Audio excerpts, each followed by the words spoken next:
Hi class, welcome to the summer 2019 term and welcome to COM340 Communications Law, Section Z1.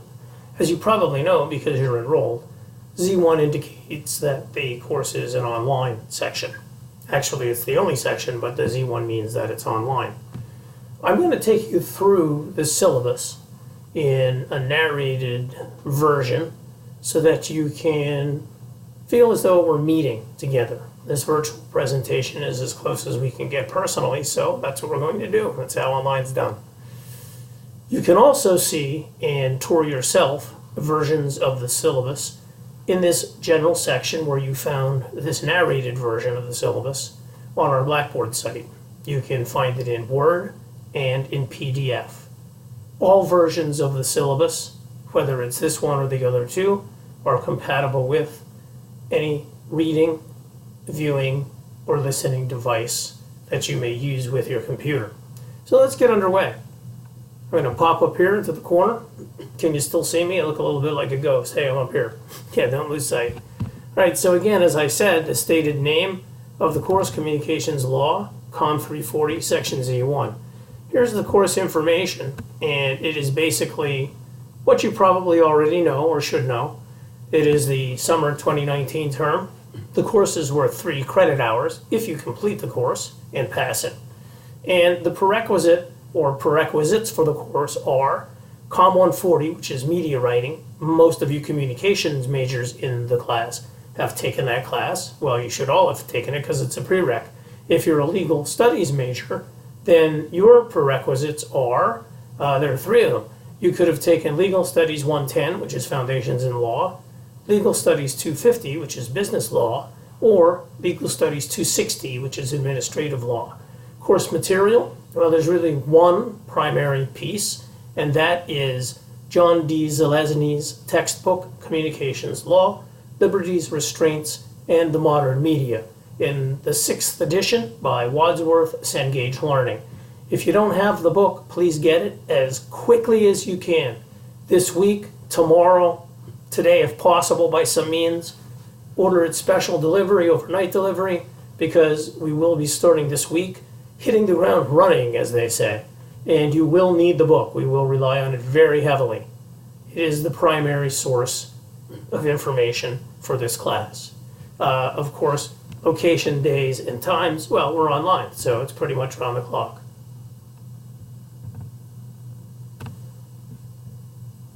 Here is information about me, and I'd ask you to just wait 1 second, please, so that I can expand our field of view here. I didn't realize it was going off the page. The magnifier was set. There we go. So here we have faculty information. This is all the data that you need to know about me. Of course, you'll learn more through the term. Michael Lear-Olimpi. I am assistant professor of communication here at Central Penn College. Some of you know me. I hold a master's degree in journalism from Temple University, a bachelor's degree in English from Penn State University, and I have 30 years plus experience in journalism and about a quarter of a century experience in teaching, writing, and journalism. My contact information, you must contact me by email through my Central Penn account, because that is what is required under federal law, under the Family Educational Rights Privacy Act, which you know as FERPA. My email is, again, the primary source of contact and probably the quickest way to reach me, and you must use the Central Penn account, Michael Lear-Olimpi at centralpenn.edu, but you can also contact me by telephone at my office. My number there is area code 717-728-2252. Please leave a message there if you don't get me right away. I pick my messages up several times a week, and I will return your call as soon as I can, typically within 24 hours. Again, email is the best way to reach me.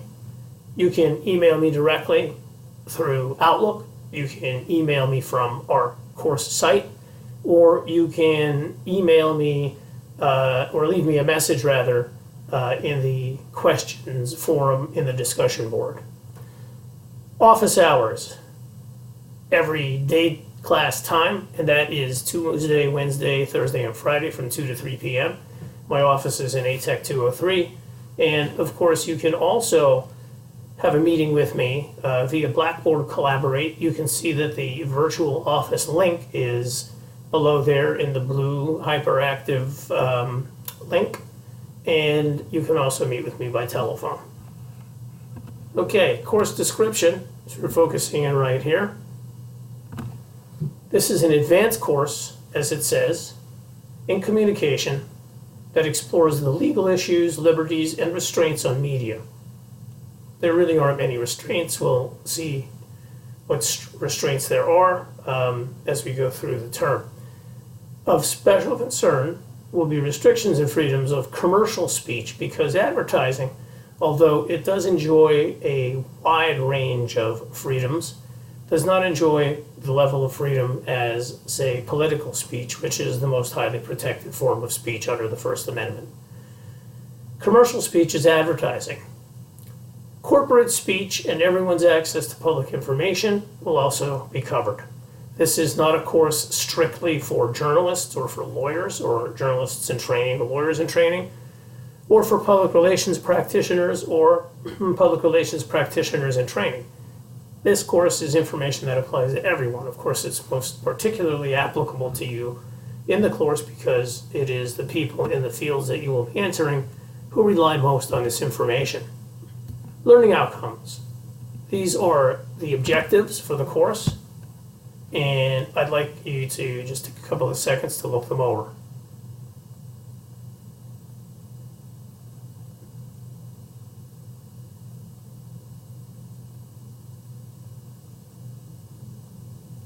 Essentially an elaboration of the course description.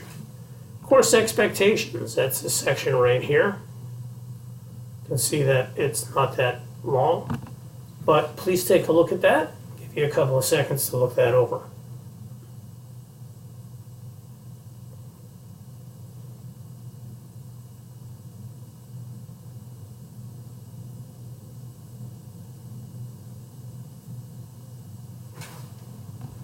Okay, course schedule. Well, the course schedule is the scheduled work, generally the topics, to be more specific, that we will look at each week. The work for each week will appear in the coursework folder, assignments and projects in each week's folder, as I'm sure that you're used to by now. There's a note here under course schedule. It's this area right here, and it says each week you're responsible for studying and learning the key terms at the end of the chapters. I probably will not assign those terms for reading, that is, as a particular separate freestanding assignment, but they are very important and you should know them. I'll use them in coursework, in feedback, and in grading. I may mention them in video micro lectures or longer lectures, and you may see them in notes. So it's important to know them, and I may include them on tests. They're all defined in the textbook within the chapters, and you have easy access to a wide and deep range of reliable legal information resources on the internet, particularly through the Central Penn Library e-portal to help you define and learn the terms. So that's one of the self-motivation parts of the course. And of course that should be up here. Let's move that. So here is the schedule. You can see that each week has a theme, and they are keyed to those themes and the chapters that cover them. Here through, of course, week 11, when you'll have your final exam. You'll have a term paper to do also, and it will be due on Tuesday, which I think is September 10th of the week 10, as you can see here. So more on that as we go and get into the course. Okay, here's the grading system, the grading philosophy and approach. I grade according to substance, clarity, and accuracy. Your work doesn't have to be perfect, but I do expect it to be in-depth, original, insightful, and correct, because this is an upper-level course. and it's a law and a communications class, and both those fields require accuracy and clarity. There's the grading scale, which is your traditional scale. Campus services. Well, campus services, we offer quite a few. You can see the first entry is on academic assistance, and academic assistance here mentions that we have a variety of services, including textbook assistance, information technology services, and a counseling department. We also have a learning center, and you can find links to the learning center on the portal, and you can also visit the college's website and take a look under the academic assistance area for more information on services offered. Disability and support services, if you're someone who requires this sort of service, then you should get in touch with the ADA coordinator, and here's the information. You can see the email address and the phone number and a link to the coordinator. Title IX. Title IX is information pertaining to, well, as you can read the description here, it's Title IX of the Education Amendments Act of 1972. It's a federal law that prohibits discrimination based on sex, and this includes sexual harassment, sexual assault and rape, intimate partner violence, stalking, retaliation for reporting any infractions, and discrimination on the basis of pregnancy or gender expression. If you experience any of these infractions, or believe that you have, you should get in touch with a Title IX officer. There's a link there in that paragraph, as you can see, and you can email or call. Notice that the information is the same as for the ADA coordinator, and you can also get in touch with the campus counselor right here at that email address. College policy. Attendance, well, I'll let you read the attendance part of that, and in summation, 20 hours of class, or 20% of class time, if you miss that, that can affect your grade. Excessive absences in a course or continued excessive absences throughout a program may result in the following administrative actions, and they're listed here. This paragraph and this paragraph. So I believe that you should take a look at those sections either now, I'll give you a couple of seconds, or at your leisure. And note on email communication, it must be done through Central Penn or it can't be answered.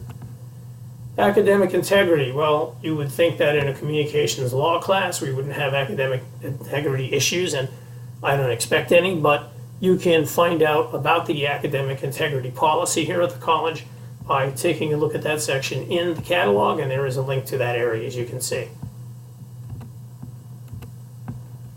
Dropping the course, as was just mentioned in the section above, which you may have missed, you can drop a course with a grade of W, that is withdrawal, until the end of the 7th week. Actually, the very beginning of the 8th week, the first day, but up until Sunday of, at the end of week 7. Here's additional policy for my class. Please take a look at this.